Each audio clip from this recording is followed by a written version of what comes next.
The lesson for chapter 14, section 4, involves a lot of big picture topics. First of all, it talks about a division in the Catholic Church that took place, where actually there were two, possibly three popes at once. So there were some issues there. Also, we're going to talk about the Bubonic Plague and then a major event known as the 100 Years' War, which was a war that went on for quite a bit of time from different intervals between the English and the French. So what we're going to take a look at first here is the division in the church. And capital A says the Pope and the King collide. In 1300, the Pope at the time was Boniface VIII. He wrote an official document to King Philip IV of France that stated something along the lines of, hey, kings must always obey popes. The reason he's doing this is because of some of the problems called simony and lay investiture, where positions in the church were being appointed by kings, which they didn't technically have the power to do.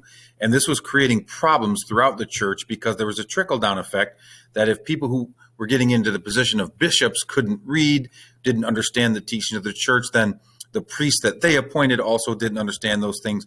And so this was a major, major issue. So the Pope is trying to put a stop to this.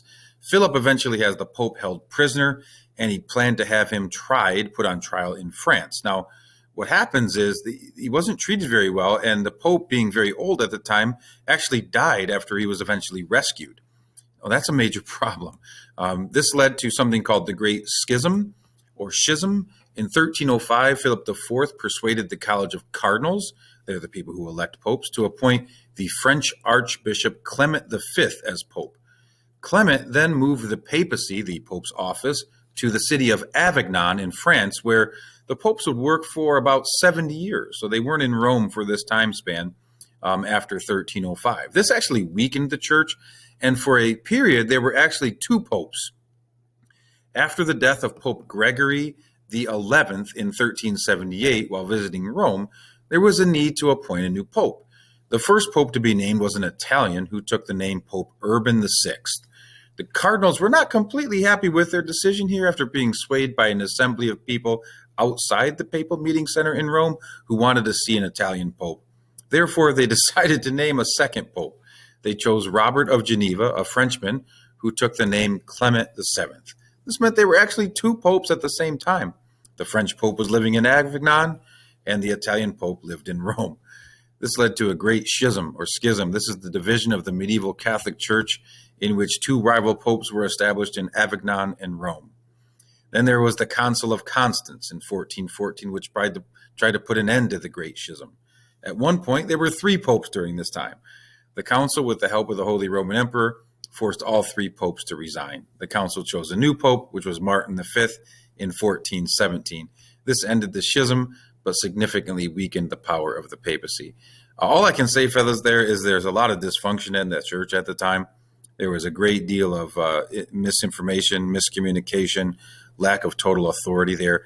And so one of the things that we have to understand is that it's just a tumultuous time. I don't think I'm going to make it necessary that you know all the ins and outs there. It's quite confusing, to be honest. Even I get confused by that stuff.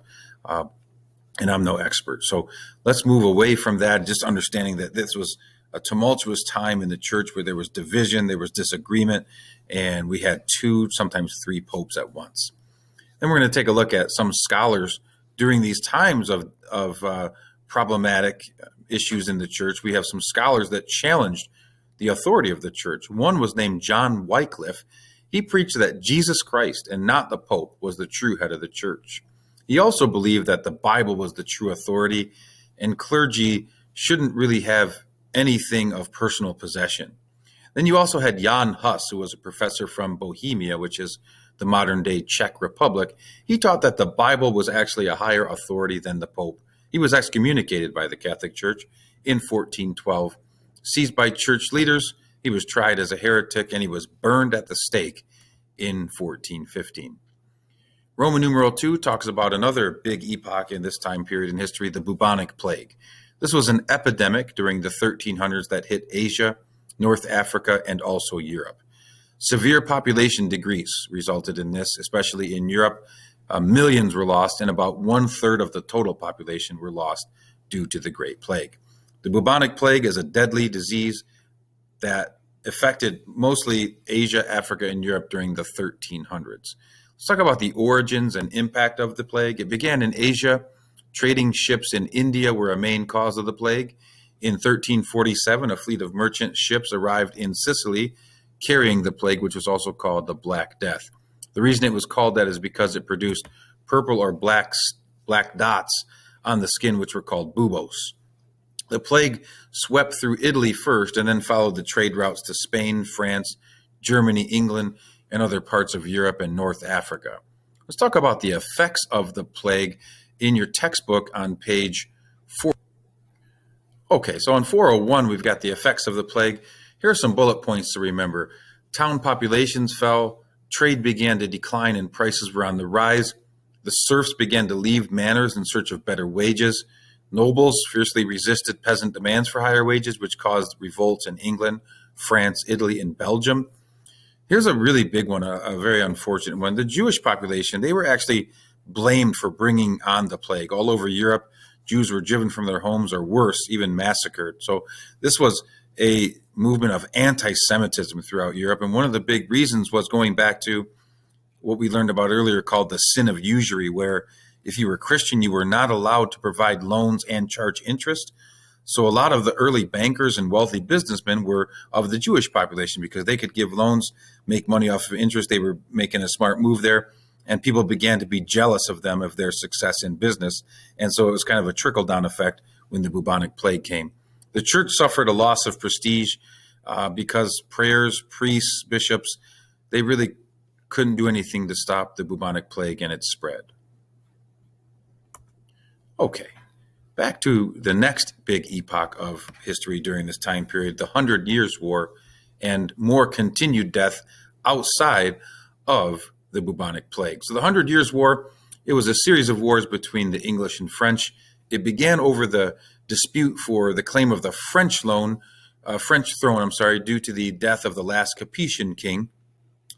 And this was fought from 1337 to 1453. It significantly changed how warfare was operating in Europe because of the introduction of the longbow, for one. The longbow was introduced by the English.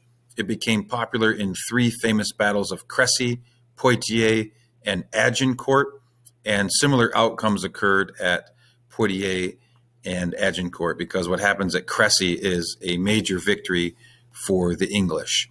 Okay, so one of the things I'll say about the longbow is that your book does a great job of having an insert box all about the longbow and its power. So this is a good one to read here. The longbow was about 6 feet tall, okay? And it could be taller than that. And it had very powerful physics behind it. It was known as the machine gun of the Middle Ages. The great yeoman archers of England were known to be able to fire these arrows very fast. They would have a quiver, or they would put the arrows into the ground, which is shown here. The bow could actually fire over 100 yards. Sometimes it could hit people at 200 yards away. Average archer could fire 12 to 15 arrows per minute.